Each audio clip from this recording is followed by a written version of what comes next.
How to tell if someone blocked you on Discord?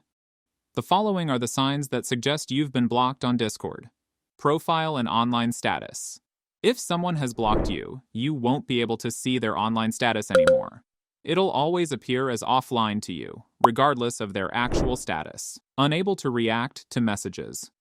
Try reacting to a message from the person you suspect has blocked you. You won't be able to add a reaction to their messages. A small but telling sign. Unable to send messages.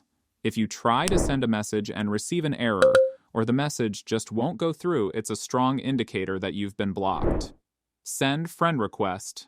If you try sending a friend request to that particular person, then you will get a pop-up error like this. It seems you have been blocked. Keep in mind, though, Discord values user privacy, so these signs are subtle and can sometimes be mistaken. The only definitive way to know you've been blocked is to add the person to a group chat. If you're blocked, you can't find that person in the list.